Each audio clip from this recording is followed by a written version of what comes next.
Alright guys, we got the front and rear calipers off of the Charger.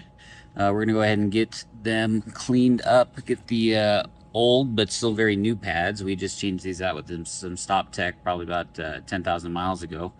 Off of there, and we're going to be swapping in some new pads from PFC that we'll look at here in a second. Pretty much the go-to.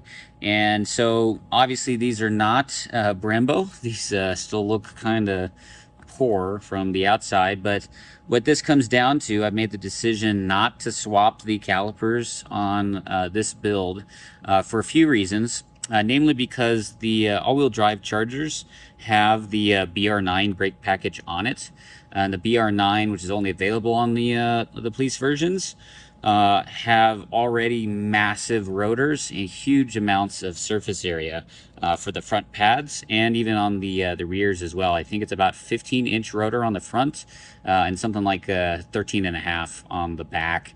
And so compared to the HELLCATs and the SRT Brembo systems, it's actually larger than the 4-piston Brembo systems and just under the 6-piston Brembo systems for the Chargers and the Challenger HELLCAT system.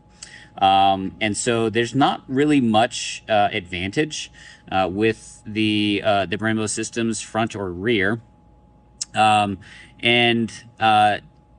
Even if there was, there'd be quite a bit that we would have to change on the car itself. So even on the back, we would have to change the knuckle for that. And then on the front, we might be able to run in the future a 4-piston, but then we would kind of negate some of the other advantages we have here. This is just a dual piston instead of a 4-piston, but these are also cast iron, so they're really good at dissipating heat and pulling it away. Aluminum is as well, but it's just a lot beefier. The only disadvantage is the weight, but obviously this build is already kind of heavy. So really it's just the sacrifice on visual aesthetics, and then obviously the rears are just single piston. But again, going to a rear single piston for like this rear subframe, or to a Brembo system, it's just a huge cost, and you're not really seeing that advantage, especially when there's really good pads and rotors that you can get for this that are already grooved. You can get fully covered pads that we'll show here in a second. And so we're gonna go ahead and get these cleaned up. We're gonna probably prime them, get them painted, probably go with red on this one because that's the minor accent for this build, with the black, and probably throw some clear on it as well just to protect the red. Get them greased up again, looked over, and throw in our new pads, and we'll be ready to go. So we're gonna go ahead and start that process right now.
So guys, with the brakes all completed for all 4 points of the car, as well as those final bushings installed for the actual differential, we're going to be able to put this 309 LSD HELLCAT differential into this rear subframe and get this thing completely going.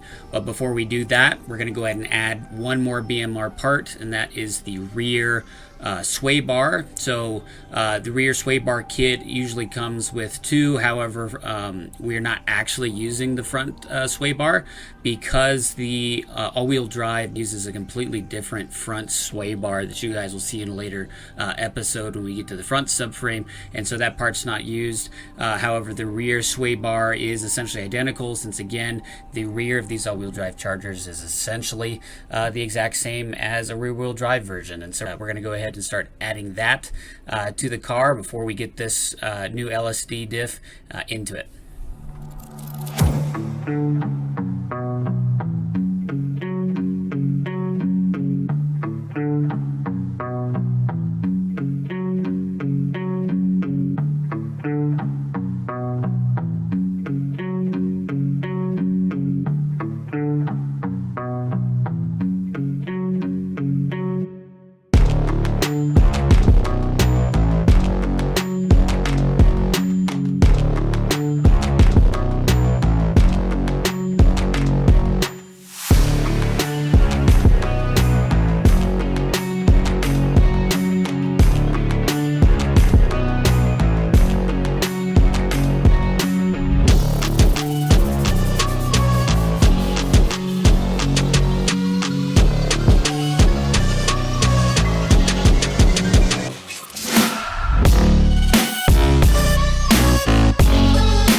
Alright guys, so we've got about all the parts onto the rear subframe at this point for the all-wheel drive Charger.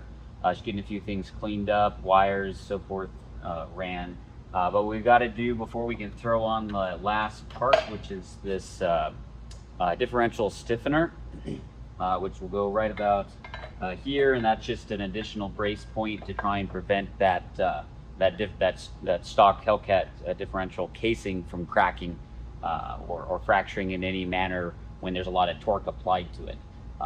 That's, you know, the idea.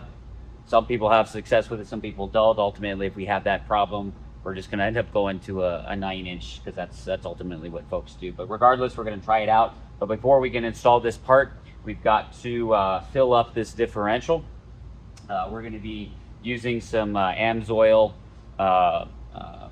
75 W90 fluid, along with slip additive, since this is an LSD.